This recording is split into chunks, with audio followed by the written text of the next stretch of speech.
Hi, this is Wayne Rivers at FBI, where we build better contractors. This week I want to talk about being mindful of what you say. Before I get there, boot camp. Boot camp in 2023. Our February class here in Raleigh is just about full. I doubt if there are any seats available for that. However, we will be announcing 4 or maybe 5 new boot camps next year in various cities around the country, including Toronto, Canada. And contact Charlotte for more information on the boot camps for 2023. She's got dates, locations, all the other relevant details. Okay, I want to tell you a story. In 1170, over 800 years ago, the King of England was King Henry II. And he was frustrated because Thomas Becket, the Archbishop of Canterbury, had excommunicated a number of bishops who supported the king. And there was a bit of a power struggle between the crown and the religious side of English society. This rift, you might say, between the king and the archbishop was captured in literature in 1740 and 1772, but most notably in our time in the 1964 film Becket. And the way they stated the line, King Henry's frustration, in 1964 was, "Will no one rid me of this meddlesome priest?" 2 nights here, King Henry utter this phrase, "Will no one rid me of this meddlesome priest?"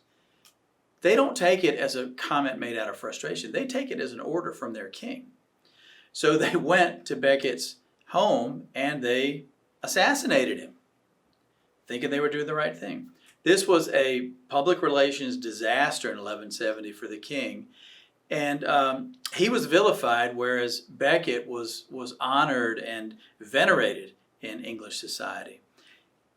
It was so bad for the king, he had to do public penance to get back in the good graces of the people. I mean, that's a big deal. All right, now why am I telling you this story from 800 and almost 50 years ago? Well, because it's the holiday season. And you're going to be around your employees maybe a little bit more than usual. And I want to admonish you to choose your words carefully. Make sure that your conversations with your employees are on plan. And what I mean by that is that you're talking about your strategic plan, you're talking about your vision for the future, you're talking about where you're going to be in 2023 and beyond. You're talking up and cheerleading for the plan. You are consistent when you talk about mission, vision, and values.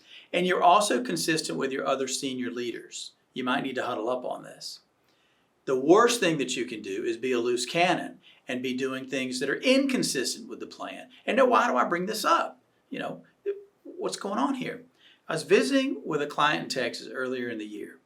And the founder has turned things over pretty much to his son and to his really competent team of non-family senior leaders.